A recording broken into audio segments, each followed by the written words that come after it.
Okay, good morning. Yeah, thanks everyone for being here today.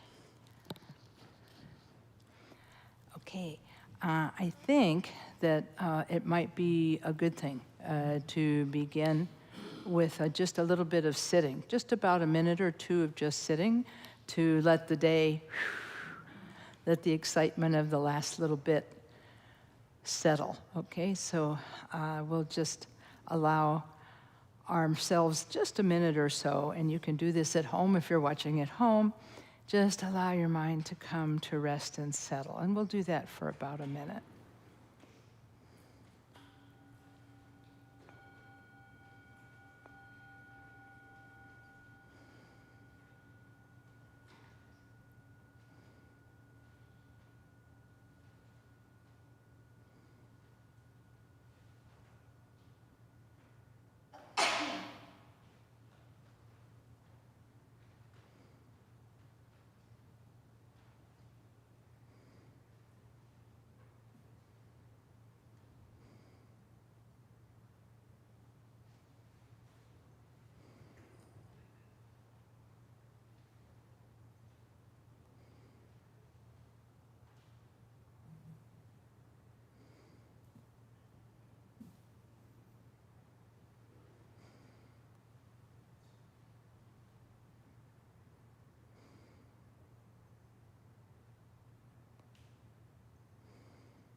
Okay.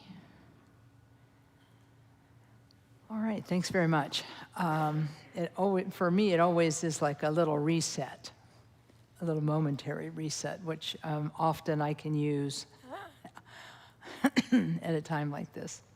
So we'll begin, as we often do, with a recitation of taking refuge to give ourselves a push into what we're doing today in Dharma talk. And you can think about, during this, you can think about your intention and reflect on the intention that we're here for one reason, and that is because all sentient beings are suffering, and we want to learn something about Dharma together so that we can help them. So holding that idea, we'll recite the prayer twice in English, and then we'll chant it once in the Tibetan language. You can join in or just listen, whichever is easier for you. We'll start with the words in the Buddha. In the Buddha, the Dharma, and the assembly most excellent, I take refuge until I reach enlightenment. By the merit of generosity and other good deeds, may I achieve enlightenment for the sake of all beings. In the Buddha, the Dharma, and the assembly most excellent, I take refuge until I reach enlightenment. By the merit of generosity and other good deeds, may I achieve enlightenment for the sake of all beings. And now in Tibetan. O sanje chudan soki chonamla jangchu pardu dani kyapsuji daji jinso jibe sunamki Trola penshir sanje drupar sho. Okay, thank you. And I'll recite a short prayer of my own, and then we'll begin. O paldens hawela rinpoche, tagi chiwar pede ten shala, Kadrin jembo gane je sunte. Kusun tugging udrup sal du sol. Okay, thank you. All right, welcome, and I'm happy to see you. And it's wonderful to see some new faces, because I think some of you may be visiting family members. You may be here like as a one-off. But if you are, fantastic, welcome. Hope to see you again. And if there are no friends or relatives of folks here, oops, sorry. But I'm very delighted to see all of you today. I hope that you had a good winter holiday last week. I like to tell people that because I grew up with Christmas, I'm a big fan. And I like Christmas, the Christmas season in general, because it's one time of the year that everybody acts like a Buddhist. So it's kind of like, it's one of my favorites. So, and then of course this coming week, we'll be celebrating one of the first of two New Year celebrations that we as Tibetan Buddhists have. Because there will be the Western New Year, which will be occurring on Thursday, and we will be observing that, as probably was mentioned before the break. We're going to be observing the Western New Year starting at the doors will open on New Year's Day, for those of you who are awake. It will begin at, the doors will open at 7 a.m. and then at 7:30 we'll be offering lamps as a symbol of wishing for wisdom for ourselves and for the world for the new year. And so that special event will be this coming Thursday. It's called the First Light, Prayers for Peace, because the idea is that as the world turns, sunrise is always happening. It's always going on. And the idea for the First Light observance came from a member of Columbus KTC. I love to tell the story, but I'll try and tell it short. A member of Columbus KTC named Michael Duran. He passed away a number of years ago, but for a period of 12 or 14 years, he was, in fact, it might have been longer than that. He was the corporate secretary of our home monastery, Karma Triana Dharma Chakra, in Woodstock, New York. And while he was there, he came up with the idea for the First Light Prayers for Peace, because there was a lot of worry and concern about a computer glitch that everyone was anticipating called the Y2K problem, which is the world there was a little bit of a conspiracy theory about this floating everywhere, that the world was going to come to an end on January 1st of the year 2000 because computers weren't set up to turn over a century. Who knows? But that was the theory. And so there was a lot of apprehension. There was a lot of fear and apprehension before New Year's Day. So my friend Michael, who I knew from the moment he got involved with Columbus KTC, I met him after a Trungpa Rinpoche, after a visiting Rinpoche gave a talk at, I believe it was at St. Stephen's Episcopal Church up on the OSU campus. He walked up to me and he put $5 in my hand and said, "I'm sorry, I came late tonight, but this was a really good talk." And then after that, he became a stalwart friend and member of Columbus KTC. And then when his company experienced a downturn in business and he needed a position, I said, "Well, why don't you check out KTD? They may need somebody." So they did, and he went there and became the corporate secretary for the monastery. And it was in that capacity that he came up with this idea of offering lamps at sunrise. at KTD at the very least, and possibly at Kagyu monasteries around the world at sunrise to offer prayers and lamps, wishing for peace in the world and for the light of wisdom to spread everywhere. So it kind of caught on, and it became a big deal. And so now, every year, all the Kagyu monasteries in the world offer lamps on January 1st. And it's because of this guy from Canal Winchester. You know, this average guy from Canal Winchester who went to live at a monastery, came up with this idea, frankly, as a way to raise money for the monastery, and to, at the same time, dispel these fears that people were having. So it did two things. It helped raise money for the monastery, but it also helped people dispel their fears and became an annual event. We will be doing it here at 7:30 on New Year's Day. So if you can make it, fantastic. If not, we will be on Zoom, and you can watch in your jammies. And what you can make sure you have is make sure you have at least some kind of small candle that you can light. And then there will be prayers that will be put on the Zoom screen, and we can all pray together. It will be nice.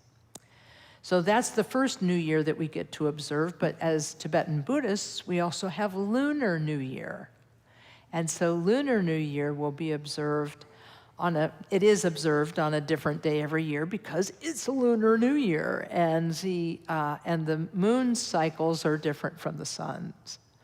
So the sun cycle, it comes around January 1st.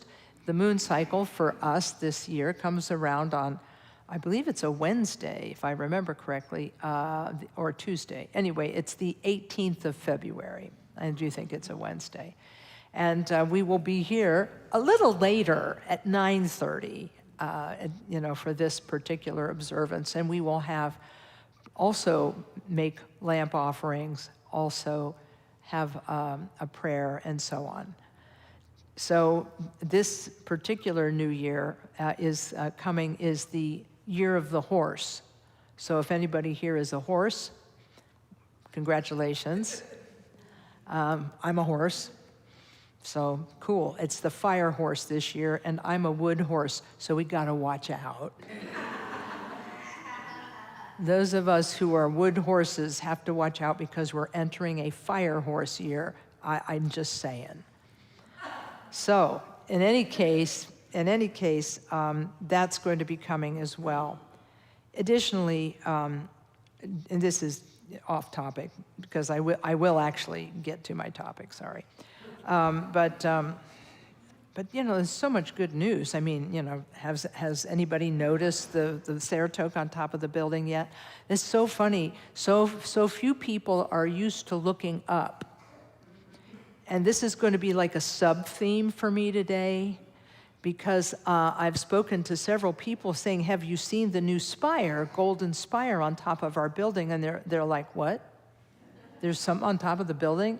And I think to myself, how seldom do we look up? And is that a problem?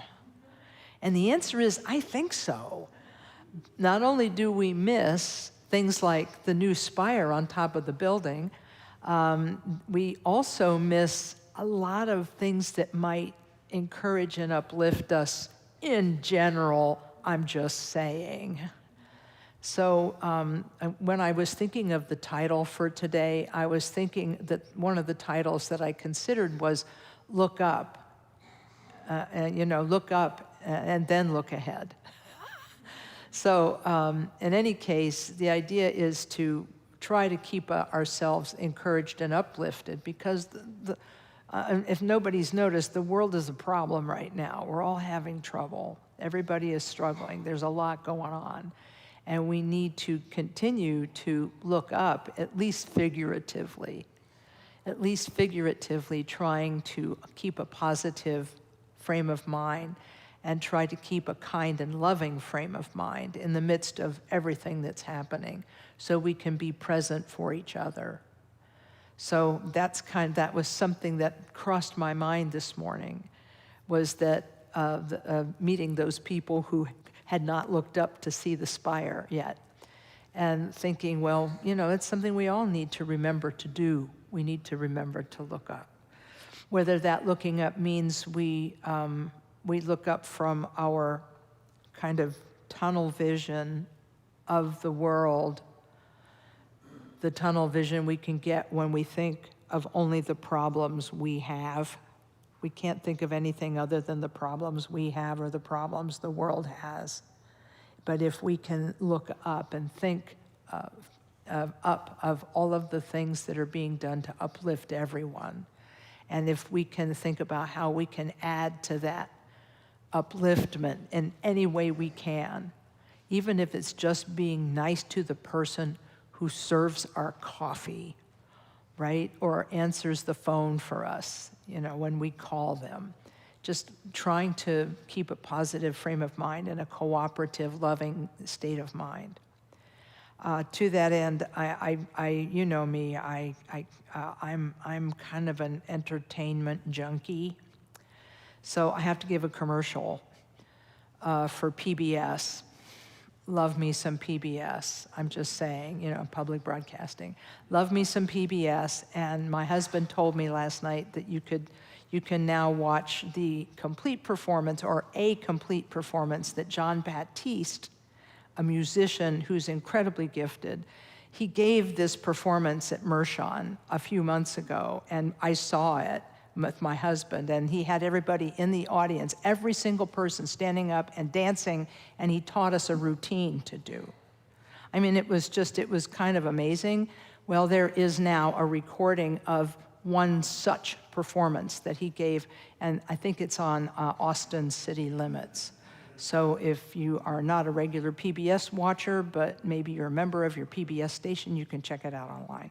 The reason I brought it up is because that was one of his messages too, was look up. His message is all about love, which is what we can all be capable of. And we can all give and receive. And we can do it person to person, right here, right now. And so I love that message. And so another example of looking up when we can. So I wanted to make sure that I had that idea and shared that idea so that people, because art is one of the ways we uplift ourselves and uplift each other, which again, we all need right now. So my talk for today is going to be on resolutions, and the reason I'm going to talk about it is that I'm not good at it, and I'm always hoping that by giving a talk on a subject that I'm not good at, that it will help me. So hopefully it will also help you, right? Because we're kind of in this thing together, and if you can help me and I can help you, maybe there'll be something good come out of it. So the topic I ended up landing on was always be resolving, always be resolving. And the reason I thought about that was because I believe that we have good hearts and good intentions, but sometimes the follow-through just isn't there. My resolution every year is I'm going to try to lose a few pounds, often not successful. Or I'm going to start an exercise routine, often successful, but not for the entire year. And another one is I would like to practice more Dharma. And sometimes I'm successful, sometimes not. But as I was considering this situation, this common custom of making resolutions for the new year, I realized that there is kind of a hidden flaw in the whole resolution process. And I think that it has to do with expectation and how we as human beings tend to get expectation I won't say wrong, but it's wrong, how we get it wrong, how we get the whole expectation thing wrong.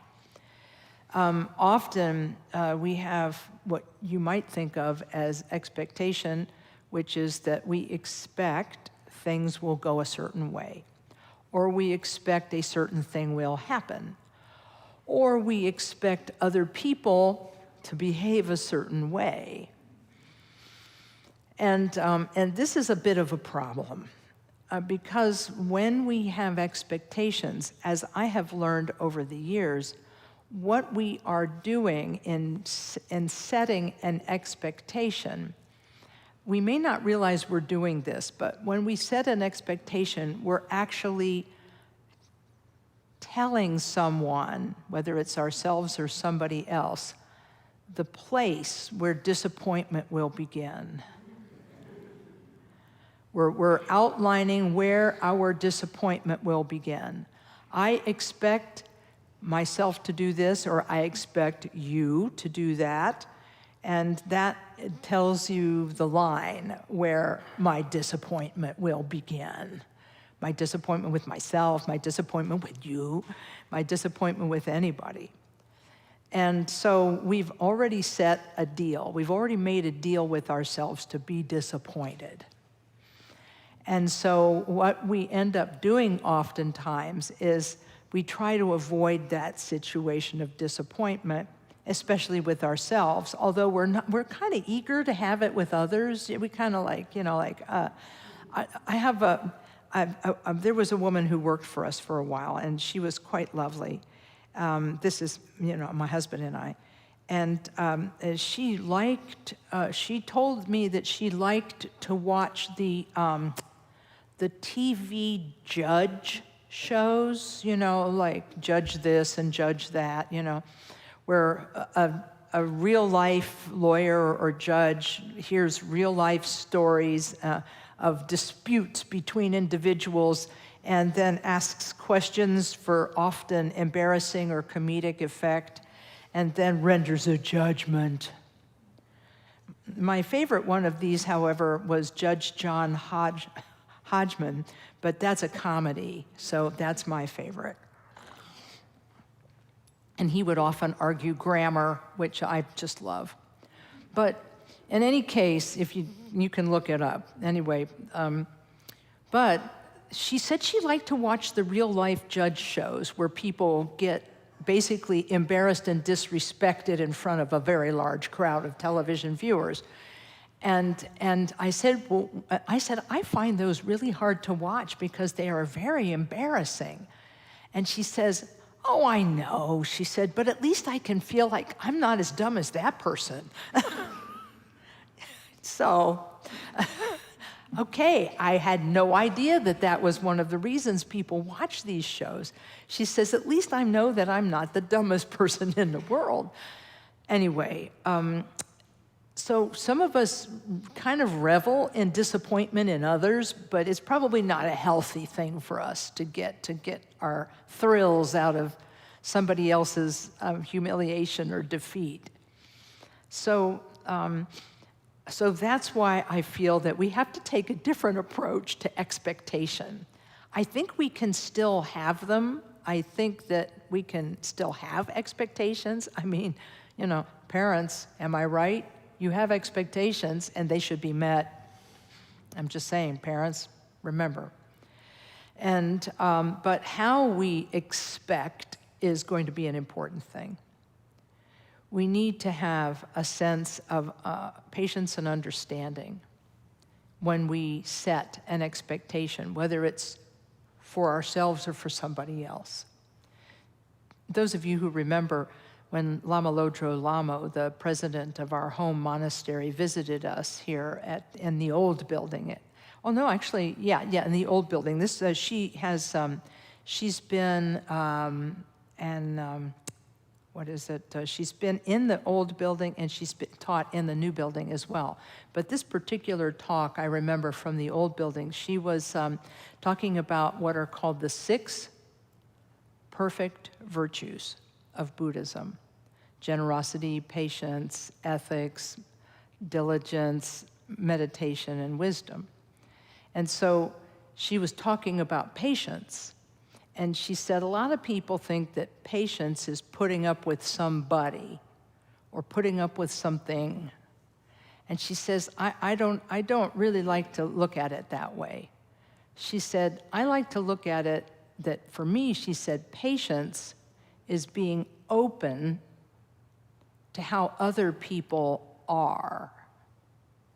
Patience is being open to how other people are, meaning you can have that expectation, but you have to be realistic and know that that other person may disappoint you, and it could happen sooner rather than later. And so being open to disappointment in the other person, being open to disappointment in yourself, just being open to seeing that in real life, sometimes expectations cannot be fulfilled. But it's also important to know what we are going to do next when we feel that disappointment, when we see that expectation not being met and feel that disappointment. We have to make a deal with ourselves about how we're going to respond. Otherwise, that disappointment may catch us by surprise. And if it catches us by surprise, something amazing and unexpected may come out of our mouths. And it may not be good. You know, we might blame ourselves or be angry with ourselves or be angry with another person. It's not wrong to have expectations, especially when those expectations involve putting boundaries, putting up healthy boundaries around ourselves so that other people don't cause us harm. I'm not talking about that kind of expectation. There are expectations, and we can have them. But the other part of having expectations is being able to cope when things don't go our way, being able to stay positive when things don't go our way, being able to make a deal both with ourselves and with the person in whom we are, for whom we are having expectations, and being able to work with them and be open to how they are. Be open to ourselves as we are with flaws and difficulties, being open to others as they are with flaws and difficulties, and being nonviolent toward ourselves and nonviolent toward others, meaning we don't take weapons out of our emotional arsenal, saying a sharp thing or saying something hurtful, and toward ourselves or toward anybody else, to try to find a way to manage our expectations in a way that's healthy for us. So it's like that. And I feel like if we can do that, then resolutions, this will take some of the sting out of the disappointment we feel when a resolution doesn't go the way we want it to. The other piece of advice that I received in the past about expectations and about resolutions came from Barter Tulku Rinpoche, one of the lamas of this center who passed away in the period between 2015, 2020. He was just really a pragmatic person, incredibly pragmatic.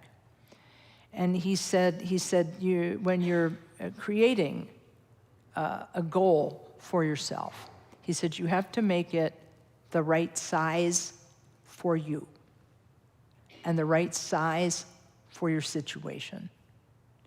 Like, I meet a lot of people who they want to put meditation in their everyday life. That's their resolution. They want to do meditation every day. But they set an expectation for themselves that might be a little excessive. Like, I will meditate every day for an hour, or I will meditate every day for half an hour, or whatever. And after a while, it becomes a bit of a burden. Like, how am I going to get this done? How will I do that? And how will I feel if I can't do that?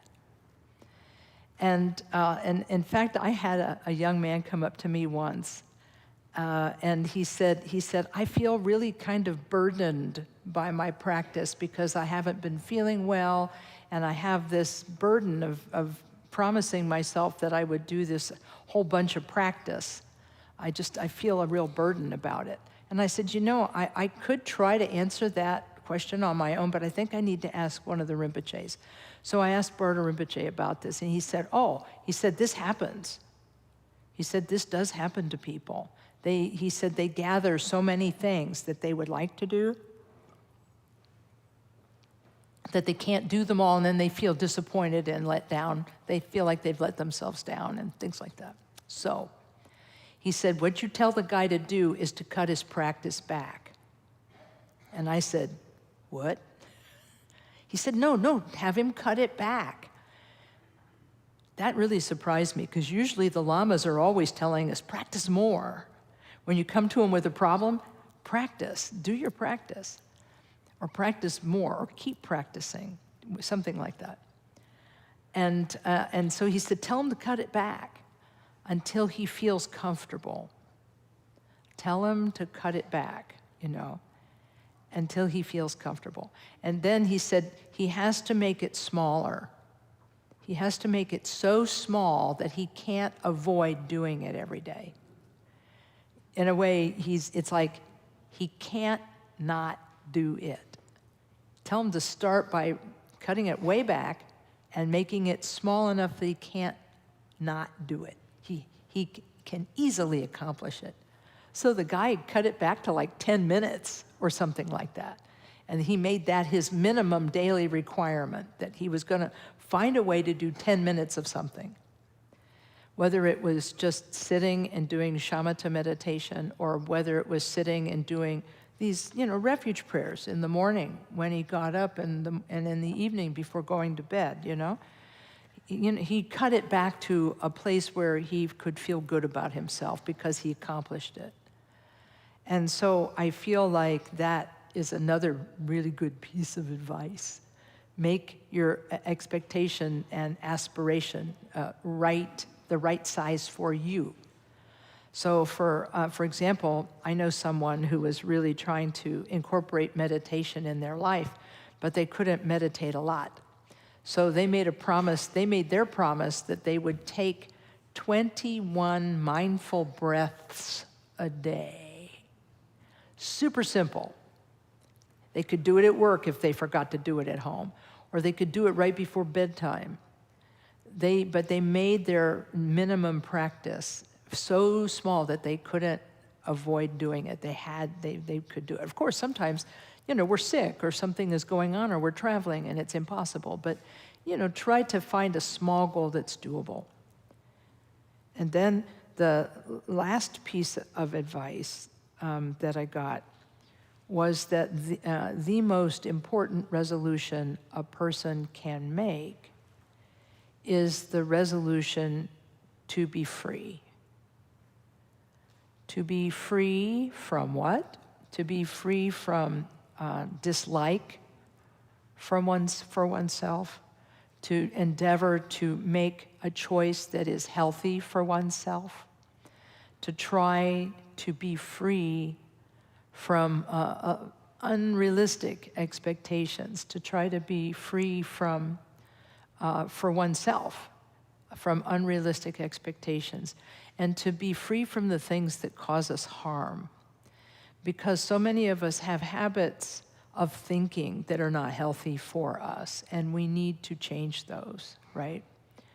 And so if we find that something is making us nervous and tense, wherever that is, we should take a moment, take a couple of deep breaths and look at that thing and see what it is. Take a look at it and see if it's realistic or not. Is this attitude that I am taking, is this thought I am having practical, realistic, compassionate, loving? Am I being kind and loving to myself? Am I being kind and loving to others? When you feel that, what I call the tension the tension that you feel, or stress or tension you feel when your mind is like overly complicated, then at that moment, you can choose freedom by taking a deep breath, just by pausing and taking a deep breath.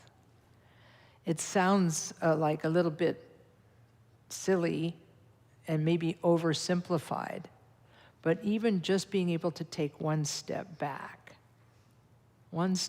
from a negative feeling about yourself or a negative feeling about others. You feel that tension in your body somewhere, that you're feeling some kind of negative emotion.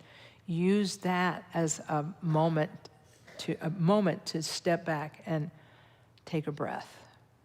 Just step back and take a breath. And if we can do that, we choose freedom in that moment. We choose to be free from the negativity, free from some of the bad habits that we can fall into.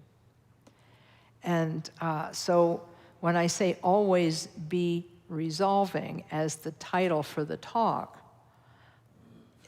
we should try to keep in mind that we want to be free, that we want ourselves to be free of negativity. We want others to be free of negativity. We want ourselves to be free of suffering. We want others to be free of suffering. We want others to feel goodness. We want others to feel caring. And making that choice, resolving in that way, we recreate the world every moment. Because of that famous quote by the Buddha, we are what we think, all that we are arises with our thoughts, and with our thoughts we make the world, we make our experience of the world with our thoughts. So because that's true, and you may look at your life and see that that's true, it really makes sense to do something with that power, with that immense power of the next moment, because the next moment's got a lot of power in it. And so we can work with that next moment by making that resolution all the time to be free. So it's something to kind of keep in mind. Like, what am I binding myself to here in this moment that I'm feeling the way I'm feeling? And what can I step back from? Can't always do it. And we may only be able to do it like once a day, or maybe once every other day. But being able to even do it once is a powerful feeling. And so, in a way, I hope that this is helpful, that these bits of advice I've gotten from other teachers and at other times, and that idea of lighting a lamp in the darkness and looking up, and trying to uplift yourself and others at any time, that's really amazing. So I think I'm actually going to stop here for now, because I what do they say? Yak, yak, yak, and yada, yada, yada. But there's a lot. That's a lot of yak, yak, yak. But you might have stuff that you want to talk about, or questions you might have, or things you might want to share, or comments. And we have 2 microphones. So the waiting will be minimal. And as you can see right now, the waiting there is 0. So we're already set for you. So you can feel welcome to come up to the microphone, make a comment, or ask a question, or, yeah, okay, yay. Thank you for your great talk, Lama. It reminds me, whenever my wife and I have somewhat of a tense moment, it usually involves me saying something like, is the problem here really my behavior, or is it your expectation of my behavior, right? Only couples can understand this, yeah. Yeah, Yeah, and okay. I was a little bit disappointed because you diffused my argument that she usually makes, which is, okay, great awakened one, but to have a marriage, you need to have some form of expectation, right? But now you've given me even better fuel. I could just say, don't you want to be free of this tension? Shouldn't we all just be free of this tension? And I think that is a really good way to think about it, which is, yes, of course. I mean, in any relationship, you have to work together and have expectations of each other to do it. Yeah. But you can have patience and compassion and be free of the tension that comes along with it. Well, absolutely true. Well said. So I mean, thank you. absolutely. And, you know, it's kind of like my husband, the story he tells about the guy he worked with. I'll tell the short version of the story. My husband, until he retired, was a letter carrier for the U.S. Postal Service. And there's a lot of rugged individuals in the U.S. Postal Service. And one of his coworkers was one such person. He had, like, a lot of problems. He drank a lot, and he swore a lot, and he was not very nice. But he thought that he was actually a very gifted individual and that he had a really high opinion of himself. Well, one day he came in from work and he was very foul-mouthed and critical, saying, you know, I don't know what's wrong with people today. They could be more like me if they would just try. And so my husband and I took that up. He told me this story, but he was the one who began using it in our relationship. So we're having a fight about something stupid, of course, like my idea for how to do this thing is better than your idea for how to do this very simple thing. And he just stopped in the middle of the argument and he said, you know, he said, but you could be more like me if you would just try. And ever since then, it like changed my life. And we dubbed it the wisdom of, and then I gave the guy a fake name. It's Frank, you know, so the wisdom of Frank is you could be more like me if you just try. And that's to put yourself in the other person's shoes and then kind of laugh at yourself a little bit for your expectations or find a way to adjust them and say, now, I do expect to be treated with respect, so that's not, okay, that's, you know, we have to choose the things we want to disagree about and the things we can just let go. Yeah. How I load the dishwasher is something I can just let go, okay, because it doesn't involve respect for me as a person or the relationship and things like that. But I mean, silly things we can let go of. So I appreciate you sharing that. Yeah. You Thank know, you. did you have another comment? No, thank you for your time. Yeah, no, I really, really appreciate this. Yeah, I know, because it's like, you know, and the other thing is, my husband and I are both getting older now, so we're more forgetful. So what this means is that he's going to forget stuff that's super important, like a doctor appointment, or that we were supposed to go somewhere or do something, or or maybe I forgot something that was really, really important.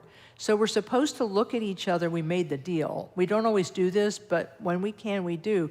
We look at each other and say, the adventure continues. Because this adventure of relationship together is going to continue, and it's going to have ups and downs. And so, yeah, it's a different way of working with, you know. Anyway, but thanks for sharing that. Yes. Hi, I'm Sylvia. Hey. And I usually stand up to talk, I guess. So you're knowing me already. And I want to share something related to what you said, Lama Kathy, which I'm really grateful. This year has been pretty difficult for me. I've been dealing with a lot of family issues. And I realized something just now.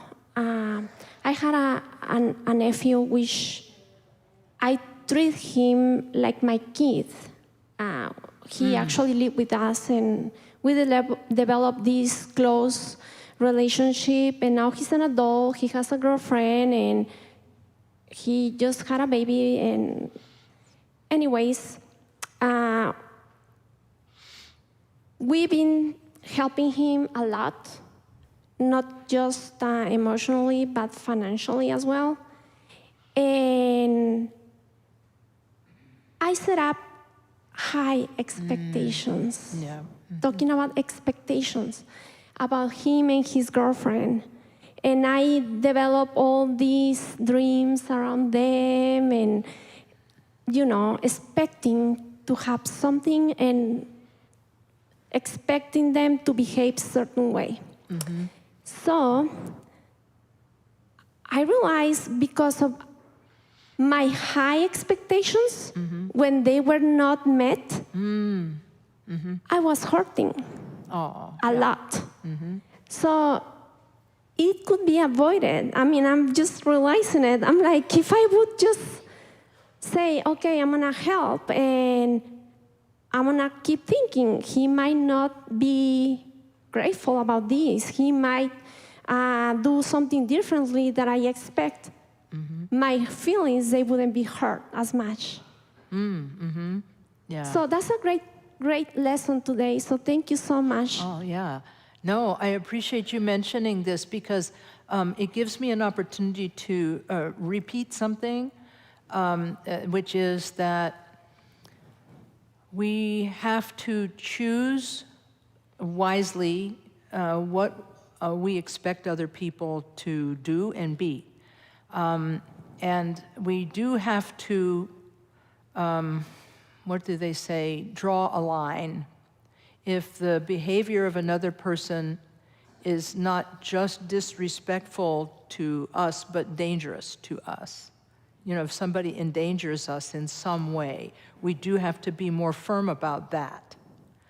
But we also have to be realistic about our own feeling and what's realistic and what's not realistic. And at first, when we try to adjust our expectations, I think we're going to make a lot of mistakes, both in expecting too much and expecting too little. And so it's going to be on both sides, I think, for a while. But even if all we can do is feel more relaxed inside ourselves, that we are not going to allow ourselves to be sort of driven insane by somebody, right? That's a really good place. So I appreciate you bringing. Thank you. Yeah, thank you. Yeah, I hope things continue to get better. Other thoughts, questions? Yeah.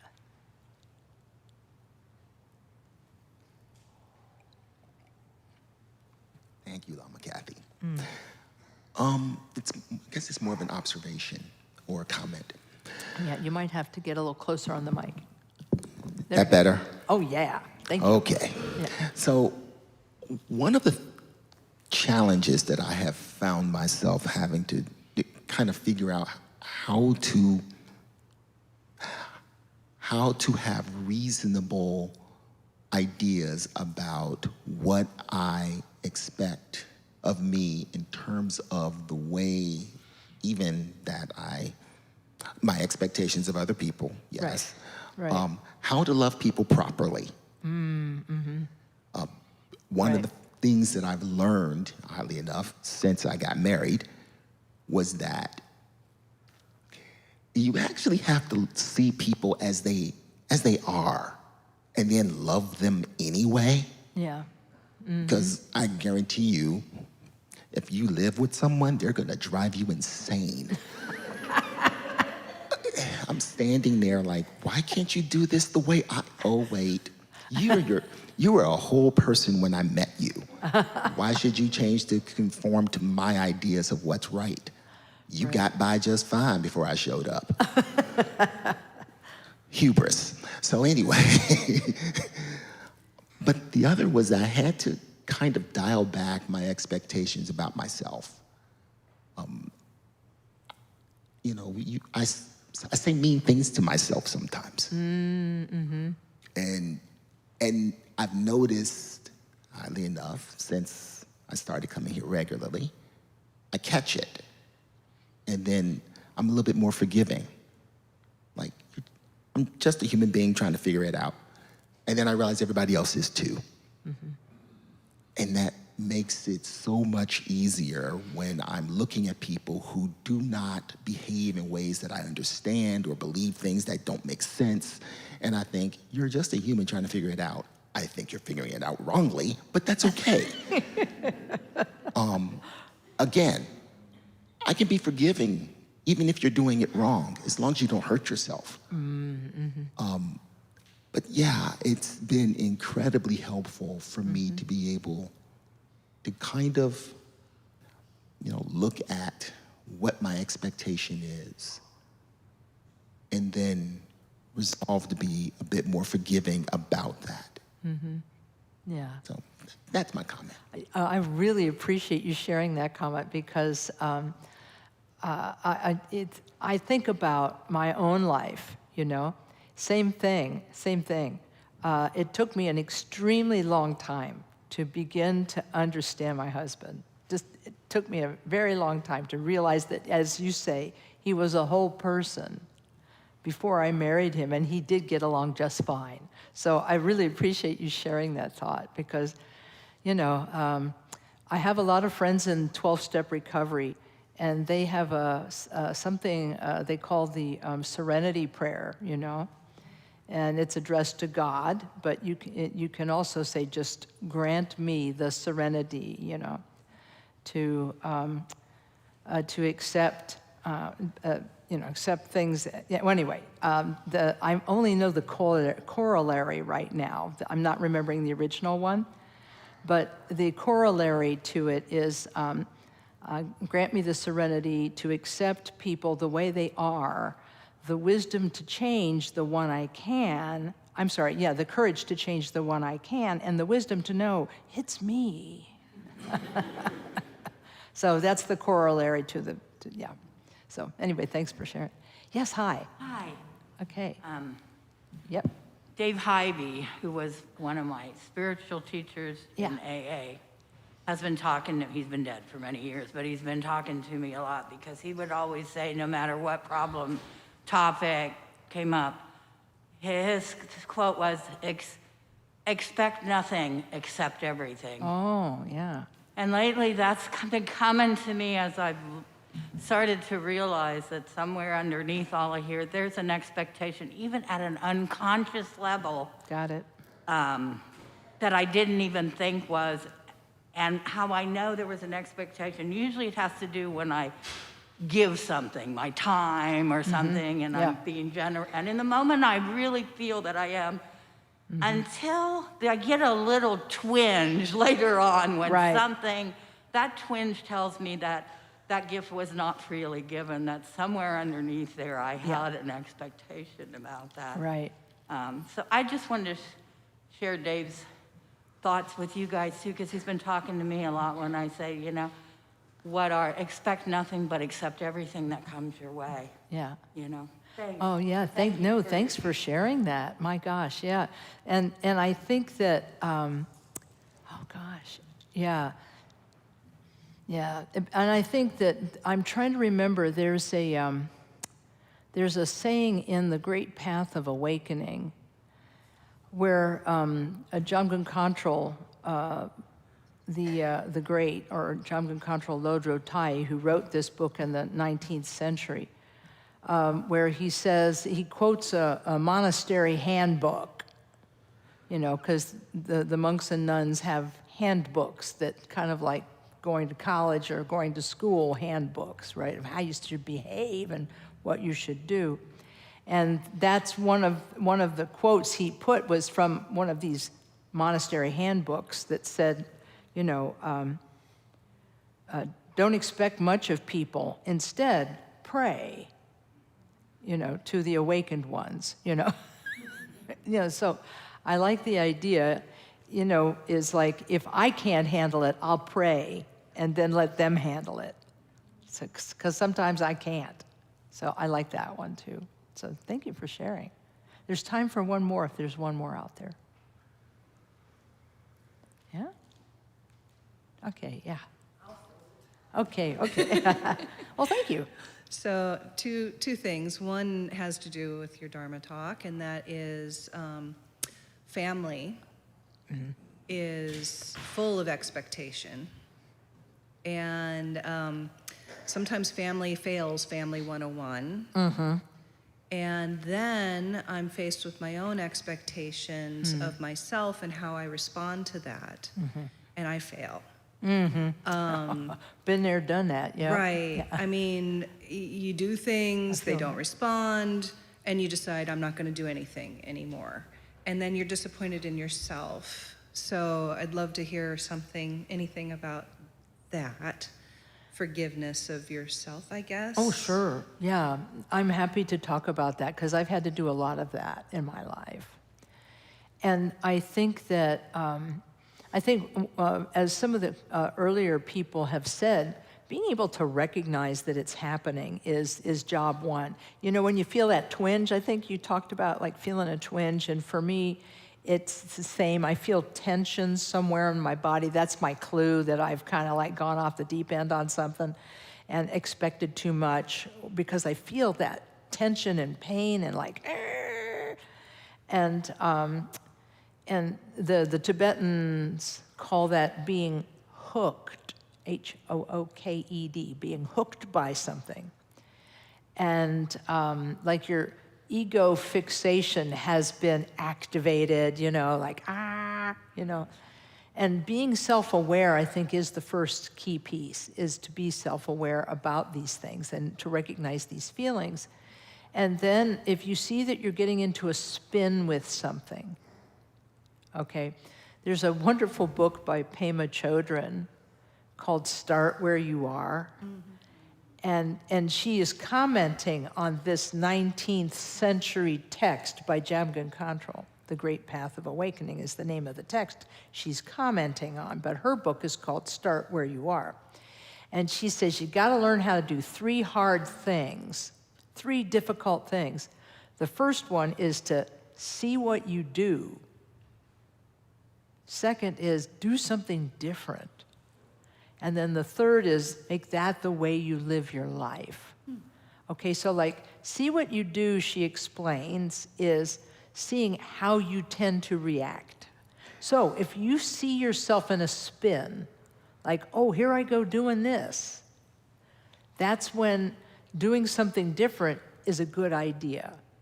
And I encourage people to try to have a sense of humor about themselves, which is why I like telling the Wisdom of Frank story, because you can also think that about yourself. Like, oh, here I go, thinking the world is going to meet my expectation, or that I'm going to meet my expectation. I think I'm the arbiter of all things good and noble. And it's almost like you have to like say, oh, there's me, expecting the world to be like me. And so being able to have some self-awareness, seeing what I do, that's good, and seeing myself if I get in a spin, and then being willing to do something different, whether it's take a step back, take a deep breath, like, oh, there I go doing that. Well, before you react or say something else to yourself,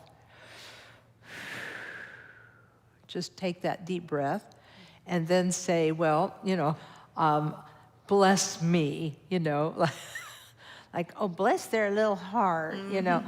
Bless, you know. But not in the Southern way. Not in the Southern way. Bless your little heart. No, well, or, you know, or aren't I, Pema Chodron says she likes to use the phrase, aren't I adorable? Right. Yeah. Aren't I adorable, right? Yeah. So, and then making that the way you live your life is accomplished one day at a time, one moment at a time, one thought at a time. Change perspective. Yeah, change perspective. You can shift your perspective. Yeah, I think that all of those things can help. And but I really like I like it that you're noticing. See, because noticing is you're halfway there. Because a lot of people never notice that they're doing it. They never notice that they're doing it. So even if you notice it and like can't stop the collision, oh no, you know, between yourself and whatever is happening, it's a good start. So I think you're halfway there. So keep going is, I guess, what I would say. Thank you. The other thing I wanted to say was, I don't know, you guys are probably all way higher than following social media, but I've been following Walk for Peace. Oh, hasn't that been something? So heartwarming, and I would ask all of you to hold them in your hearts and lift them up and keep them safe. It's been lovely seeing how they've walked through the Deep South and have broadened people's perspectives on what life can be. Right. Oh, thank you so much. I appreciate you mentioning that. Yeah, there's a group of monks walking across the country, and they're going everywhere, and they're just walking. And this is what might interest you to know is that there have been groups of Buddhist monks doing this for quite a long time. Not this group, but groups of Buddhist monks. There's a Japanese form of Buddhism called Jodo Shinshu, and their people have been walking for peace since like the 1950s. You know, the 1950s and the 1960s. There was a during the period of time when right after World War II, when Eastern and Western nations had a lot of distrust for one another. They called it the Cold War. But during that time, there was a lot of fear of nuclear war. And so that's what they marched for, was an easing of tensions and freedom from danger like that. And they've been walking, so Buddhist monks have been walking across the country and beating a drum as they walk and things like that. They've been doing that for a very long time. In fact, in the 60s, there is, for those of you who know Central Ohio, there is a public facility called the Dawes Arboretum. It's out near Newark. And they have a beautiful Japanese garden that was like one of the first of its kind in the area. And this was when Japan had only just a few years before been a combatant in World War II on the side against the United States. And so to build a Japanese garden in a place in the middle of the United States was thought to be a little bit unusual. And there was a group of monks that came through and did peace prayers there. So, I mean, it's like, a lot of stuff's been happening. But thank you thank you so much for mentioning that and bringing up the Walk for Peace. So thanks. Oh gosh, now we're running a little late. So we'll go ahead and stop for today. I really appreciate all of the things you've shared, and I hope to see some of you on Thursday if you can make it. Tell the boss that it's a Buddhist holiday. It's not, but maybe you can do that when Tibetan New Year rolls around on the 18th of February. Many people will have the day off, though. Okay, so let's gather together all the goodness and dedicate it to all of those suffering beings we've been talking about. We'll do this once in English, starting with the words, by this merit. By this merit, may all attain omniscience. May it defeat the enemy, wrongdoing. From the stormy waves of birth, old age, sickness, and death, from the ocean of samsara, may I free all beings. The courageous Manjushri, who knows everything as it is, Samantabhadra, who also knows in the same way, and all the bodhisattvas, that I may follow in their path, I completely dedicate all this virtue.